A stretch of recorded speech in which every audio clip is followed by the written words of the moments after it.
जय श्री कृष्णा मित्रों, राधे राधे। आपका स्वागत है आपके अपने YouTube चैनल व्रत कथा प्रभास में। मित्रों, आज के इस वीडियो में आप विजया एकादशी की परम पावन कथा को श्रवण करेंगे। विजया एकादशी के व्रत करने मात्र से मनुष्य को अपने समस्त शत्रुओं पर विजय की प्राप्ति होती है। उनके घर में धन, ऐश्वर्य एवं संपदा की वृद्धि होती है। तो एक बार प्रेम से भगवान श्री हरि विष्णु के परम पावन चरणों को प्रणाम करते हुए एवं उनके स्वरूप का ध्यान करते हुए आज की ये परम पावन कथा श्रवण करते हैं। मित्रों, आप भी कमेंट बॉक्स में जय श्री राम अवश्य लिखें। धर्मराज युधिष्ठिर कहते हैं कि हे जनार्दन, फाल्गुन मास की कृष्ण पक्ष की एकादशी का क्या नाम है, इसको करने की क्या विधि है तथा इस व्रत को करने से किस फल की प्राप्ति होती है, कृपा करके आप मुझे बताइए। तब भगवान श्री कृष्ण कहते हैं कि हे राजन, फाल्गुन मास के कृष्ण पक्ष की एकादशी का नाम विजया एकादशी है। इस व्रत के प्रभाव से मनुष्य को विजय की प्राप्ति होती है। इस व्रत को करने से मनुष्य अपने बलवान से बलवान शत्रुओं पर भी विजय प्राप्त कर लेता है।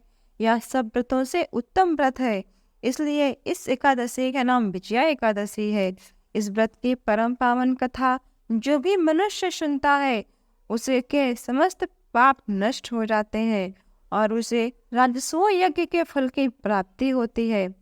यही प्रश्न जो तुमने मुझसे पूछा है, यही प्रश्न एक बार नारद जी ने अपने पिता ब्रह्मा जी से कहा था, तो उन्हें जो उत्तर ब्रह्मा जी ने बताया वही मैं तुम्हें बता रहा हूँ।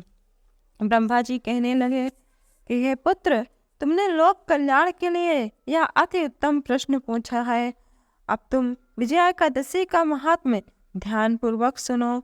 जो भी मनुष्य विजया एकादशी का व्रत करता है उसके नए अथवा पुराने सभी प्रकार के पाप नष्ट हो जाते हैं।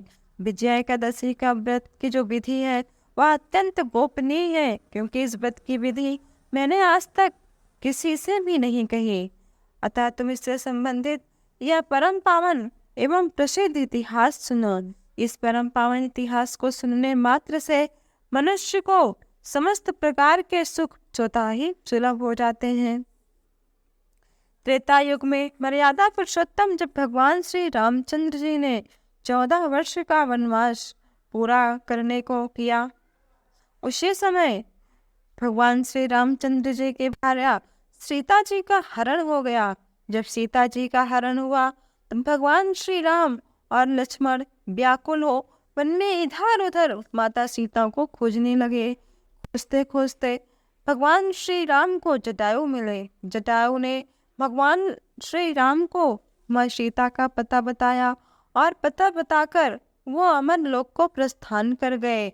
जब इधर भगवान श्री राम ने सीता जी को खोजते खोजते सुग्रीव जी से उनकी मित्रता हो गई। सुग्रीव जी से मित्रता होने पर हनुमान जी ने सीता जी का पता लगाया।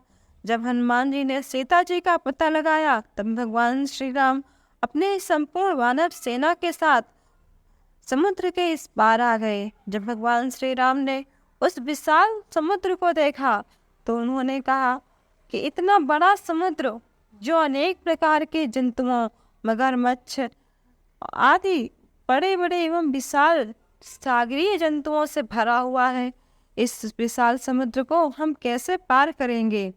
ऐसा कहकर वो लक्ष्मण जी से कहने लगे कि हे लक्ष्मण, इस समुद्र को हम कैसे पार करेंगे। तब लक्ष्मण जी ने कहा कि हे प्रभु, आप तो आदि पुरुष हो, आप मर्यादा पुरुषोत्तम हो, आप कैसे नहीं जानते। यहाँ से आधा योजन दूर कुमारी दीप नामक एक स्थान है, वहाँ पे वकदालक नाम के मुनि रहते हैं।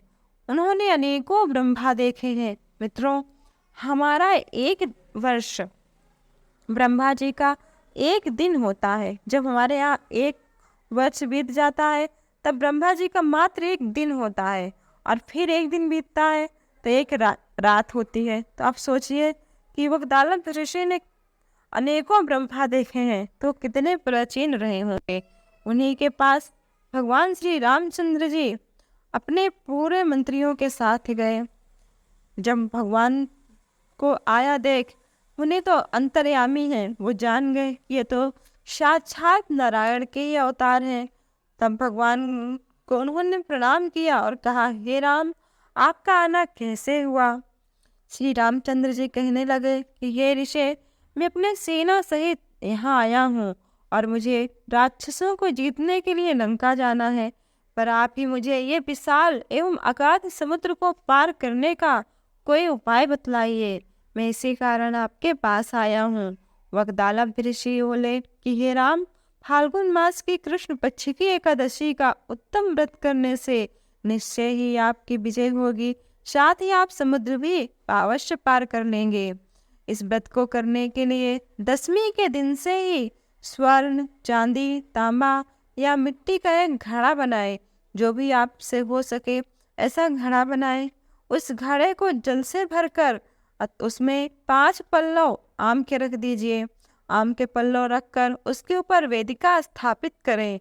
उस घड़े के नीचे सतंजा और सतंजा मित्रों, सतंजा मतलब 7 प्रकार की अनाज, और 7 प्रकार के अनाज रखिए। उसके ऊपर जो है मिट्टी का घड़ा रखिए और मिट्टी के घड़े के ऊपर जौ रखिए। जौ से भरकर एक कटोरा रखें और उस कटोरे के ऊपर भगवान श्री लक्ष्मी नारायण के या भगवान श्री नारायण के सोने की मूर्ति, सोने की प्रतिमा को स्थापित करें। यदि आप सोने की प्रतिमा को स्थापित नहीं कर सकते मित्रों, तो बड़ी प्रतिमा ना हो तो छोटी प्रतिमा को अवश्य स्थापित करें। उस पर फिर एकादशी के दिन, यह सब आपको दशमी के दिन ही करना है, और फिर एकादशी के दिन सुबह नित्य क्रिया स्नान आदि से निवृत्त होकर भगवान लक्ष्मी नारायण के धूप दीप नैवेद्य और नारियल आदि से भगवान की पूजा करें और सारा दिन वही घड़े के पास ही बैठकर भगवान नाम का स्मरण करते रहें।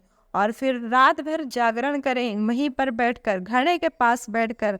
और दूसरे दिन अर्थात द्वादशी आने पर नित्य नियम से निवृत्त हो उस घड़े की फिर से आप पूजा करें और फिर किसी योग्य ब्राह्मण को वह दान में दे दे।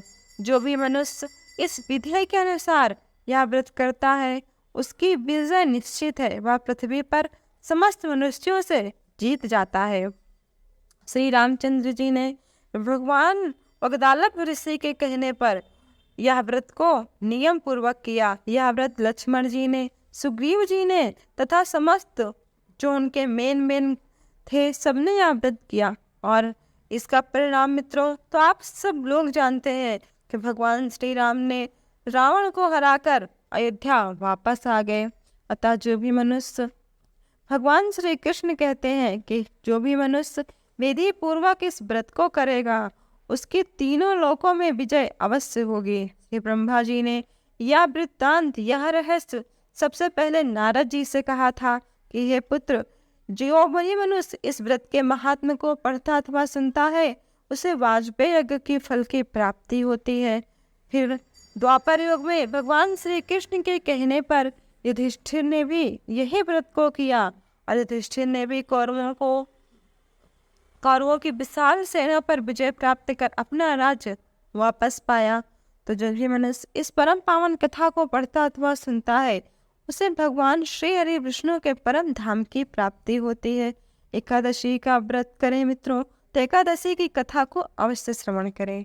यदि आप परम पावन कथा आपको अच्छी लगी हो तो वीडियो को एक लाइक अवश्य करें और ऐसी और कथाओं के लिए हमारे चैनल को सब्सक्राइब कर बेल आइकॉन दबाना न भूलें। जय श्री कृष्ण।